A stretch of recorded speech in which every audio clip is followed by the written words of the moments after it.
Petrol diesel पर मोदी सरकार का सबसे बड़ा फैसला, क्या अब सस्ता होगा पेट्रोल?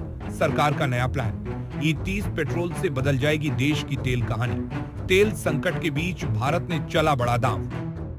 कहते हैं जिस देश का ईंधन मजबूत होता है उसकी अर्थव्यवस्था भी मजबूत होती है, लेकिन जब पेट्रोल डीजल के दाम हर दिन लोगों की जेब पर चोट करने लगे तब सरकार को बड़ा फैसला लेना ही पड़ता है। और अब भारत में भी वो समय आ गया है। सरकार को कोई ठोस फैसला लेना होगा जो आने वाले समय में भारत की तेल की तस्वीर बदल सकता है। पेट्रोल और डीजल की बढ़ती कीमतों के बीच मोदी सरकार ने अब ऐसा कदम उठाया है जिसे सिर्फ एक नया नियम नहीं बल्कि भविष्य की तैयारी माना जा रहा है। भारतीय मानक ब्यूरो यानी BIS ने हाई एथेनॉल मिश्रित पेट्रोल के लिए नए मानक जारी कर दिए हैं। अब भारत में E22, E25, E27 और E30 जैसे नए ईंधन पर काम होगा। अब सवाल ये है कि आखिर ये E22 और E30 क्या है? तो आसान भाषा में समझिए तो आज जो पेट्रोल हम इस्तेमाल करते हैं उसमें एक तय मात्रा में एथेनॉल मिलाया जाता है। एथेनॉल एक तरह का बायोफ्यूल होता है जो गन्ने और दूसरी फसलों से बनाया जाता है।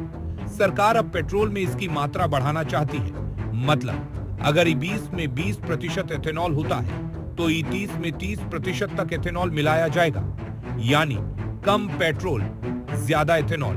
और यही भारत की नई रणनीति बनती दिखाई दे रही है। मुसीबत बड़ी हो तो समाधान भी बड़ा निकालना पड़ता है और शायद यही सोचकर सरकार अब तेल पर निर्भरता कम करने की तैयारी कर रही है। दरअसल दुनिया इस वक्त बड़े ईंधन संकट से गुजर रही है। अमेरिका, इजरायल और ईरान के बीच बढ़ते तनाव ने पूरी दुनिया की चिंता बढ़ा दी है।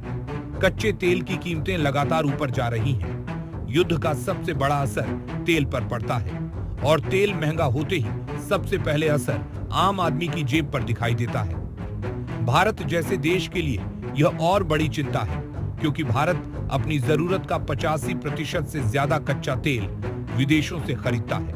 यानी अगर दुनिया में तेल महंगा हुआ तो भारत में भी पेट्रोल डीजल महंगा होना लगभग तय हो जाता है।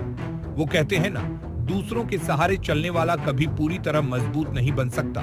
और शायद यही वजह है कि अब भारत वैकल्पिक ईंधन की तरफ तेजी से बढ़ रहा है। सरकार पहले ही E20 मिशन पर काम कर रही थी। साल 2023 में देश के कई पेट्रोल पंपों पर E20 ईंधन की शुरुआत भी हो चुकी थी।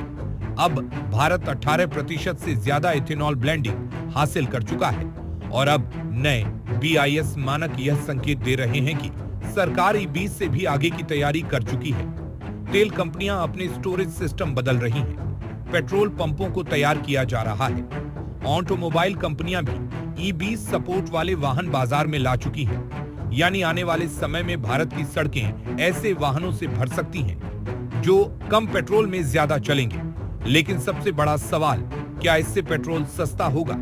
देखिए, सरकार का उद्देश्य सिर्फ कीमत कम करना नहीं है बल्कि सबसे बड़ा लक्ष्य है विदेशी तेल पर निर्भरता कम करना।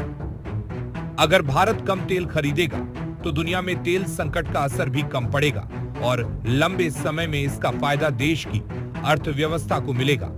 इतना ही नहीं, अब इस फैसले का एक और भी बड़ा फायदा है।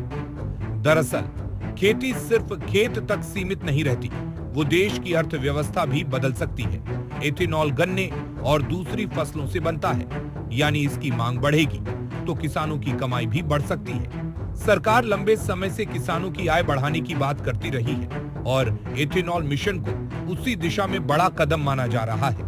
इतना ही नहीं, इससे प्रदूषण भी कम होगा क्योंकि एथेनॉल वाला ईंधन सामान्य पेट्रोल के मुकाबले कम हानिकारक माना जाता है। यानी एक फैसला और फायदे, कई तेल की बचत, विदेशी निर्भरता में कमी, किसानों को फायदा और प्रदूषण में राहत। हालांकि अभी BIS की अधिसूचना में यह साफ नहीं किया गया है कि E22 से E30 वाला पेट्रोल बाजार में कब तक आएगा, इसकी शुरुआत कब होगी। इसका फैसला पेट्रोलियम मंत्रालय और तेल कंपनियां करेंगी। लेकिन इतना जरूर साफ हो चुका है कि भारत अब आने वाले समय के लिए खुद को तैयार कर रहा है। समय बदल रहा है और भारत भी अब मजबूरी वाले ईंधन से आत्मनिर्भर ईंधन की तरफ बढ़ रहा है। अब देखना होगा कि यह फैसला आम आदमी को कितनी राहत देता है और क्या आने वाले दिनों में पेट्रोल डीजल की बढ़ती मार से जनता को सच में राहत मिल पाएगी या नहीं। आप क्या सोचते हैं? क्या एथेनॉल वाला यह नया फॉर्मूला भारत की सबसे बड़ी ताकत बन सकता है? अपनी राय हमें कमेंट में जरूर बताइए। साथ ही और भी अपडेट के लिए जुड़े रहे